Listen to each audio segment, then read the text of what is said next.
The YouTube algorithm sometimes just hands me things.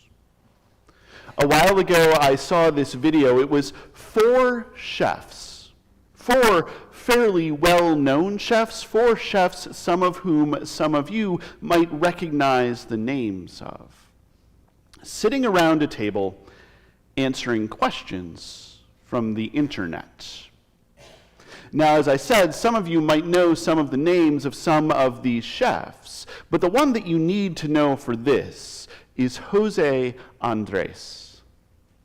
Chef Andres is a Spanish-American chef. Grew up in Spain, moved to the United States to work in Spanish restaurants, really introduced Spanish cuisine to the U.S. Brought tapas, small plates, to our country.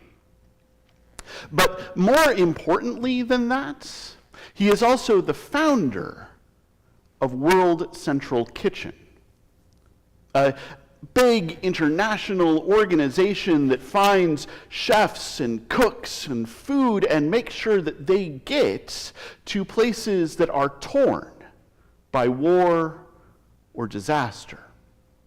World Central Kitchen is in Ukraine.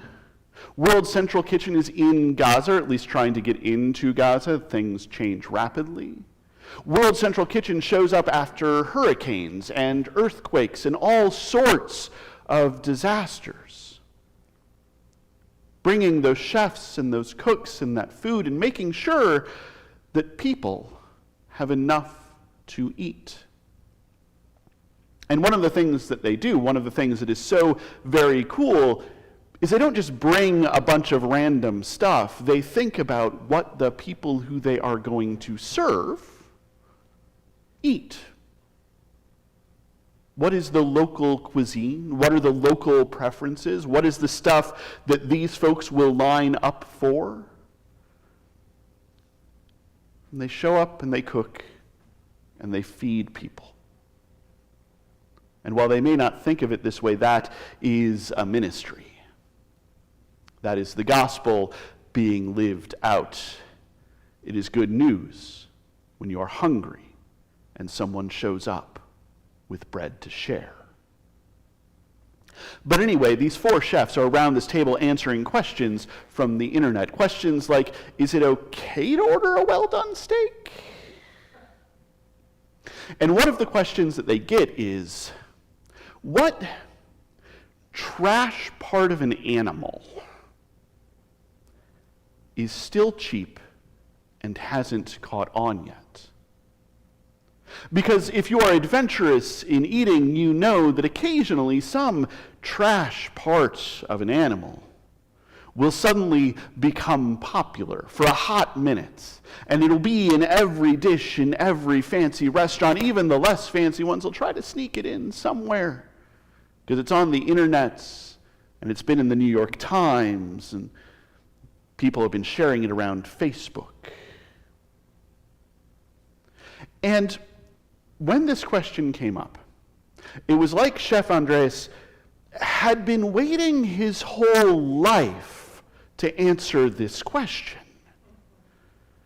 He had a list. It was amazing. He said, I like pig's feet. I like chicken feet. I like lamb brains. I like the eyes of a red snapper. Oh, the eyes of a red snapper. And even the other chefs around the table were recoiling at some of his suggestions. But here's the thing.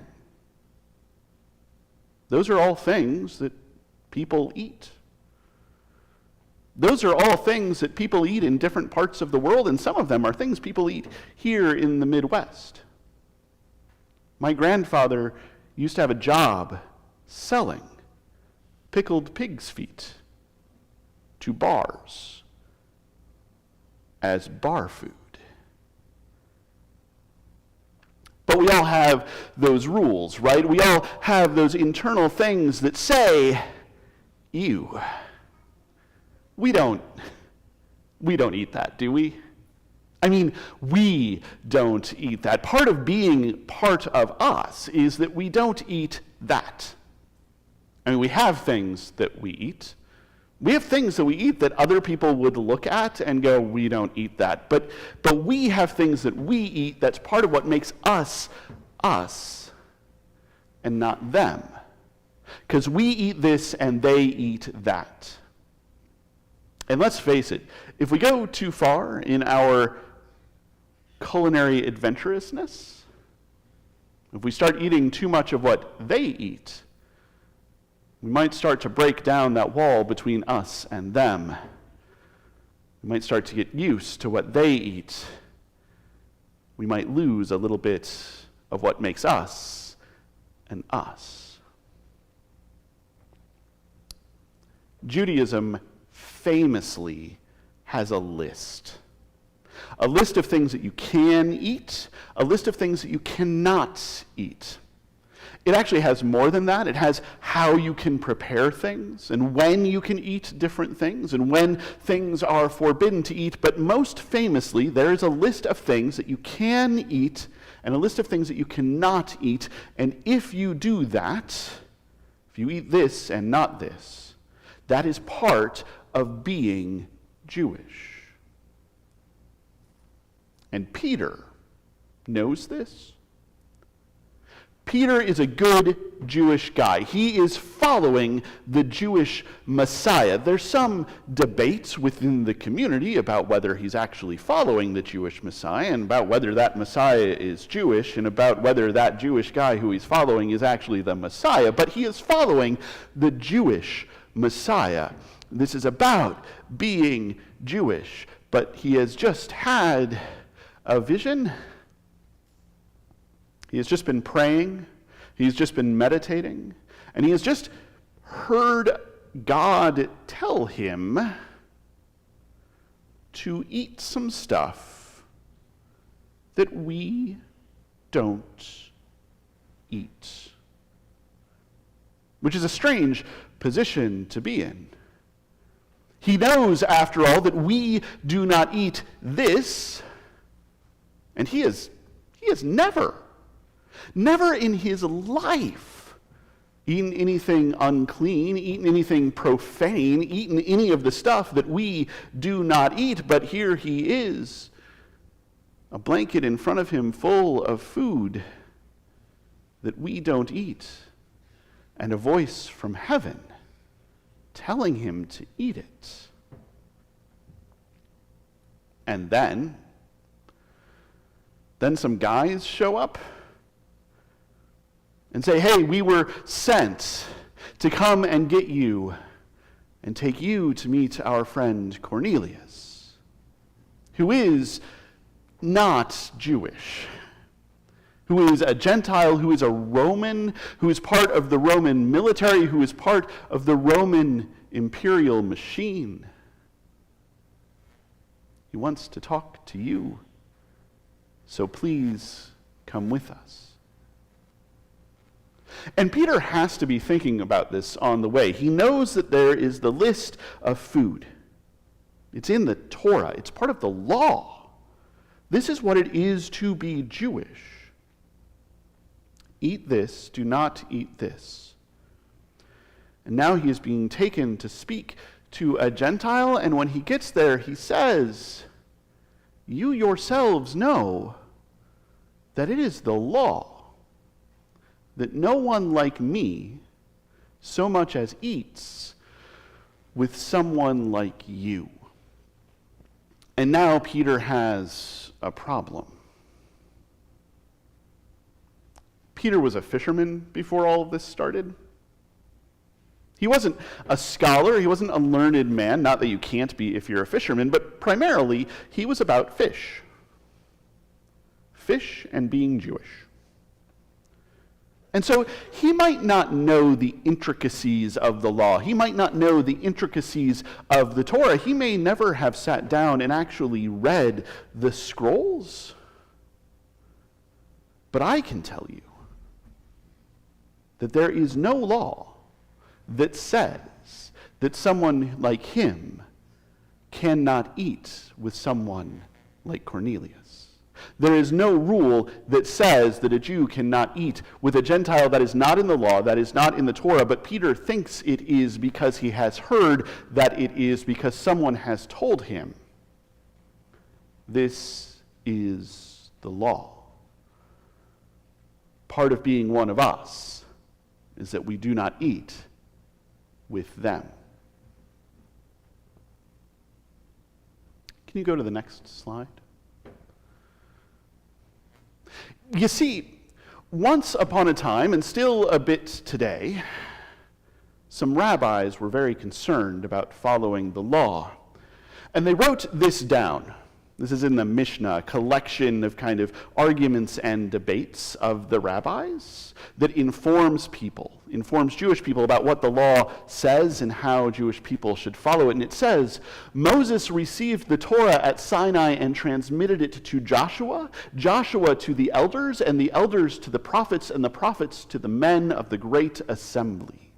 Moses got the Torah from God, and it got passed on to the next people in line. And they said three things: be patient in the administration of justice, raise many disciples, and make a fence around the Torah. You can go to the next slide. Now, we don't know exactly when that was written, but it was clearly a practice that people had. There were rules, and so in order to make sure that we keep the rules, we make a little fence around the rules, a little enclosure, a little boundary that ensures that we don't even have the chance to break the rules. If I'm trying not to smoke, I don't keep cigarettes in the house. If I'm trying not to drink, I don't keep alcohol around or go to bars. If I'm trying to cut down on salt, I don't buy salt. The food is bland, but I don't buy salt. We all do this thing. We all make these little boundaries around the things that we don't want to do, or these little boundaries around the things that we do want to do, the little boundaries that keep us from the actual thing. It keeps us safe. It keeps us secure. It keeps us on the right side of the law. And so it makes sense that someone might have told Peter at some point, you don't want to eat any of the foods that we don't eat. You don't want to eat any of the foods that only they eat. You don't want to cross that line from us to them, so don't even hang out with them. Don't have dinner with them. Don't have appetizers with them. Don't go out for a little snack with them. Don't eat anything they offer you. You don't know where it's been. And that will keep you from accidentally, not on purpose, eating one of the things that we do not eat. After all, you don't know. They might have snuck ham in, or shrimp, or whatever. The challenge, of course, is that can transfer.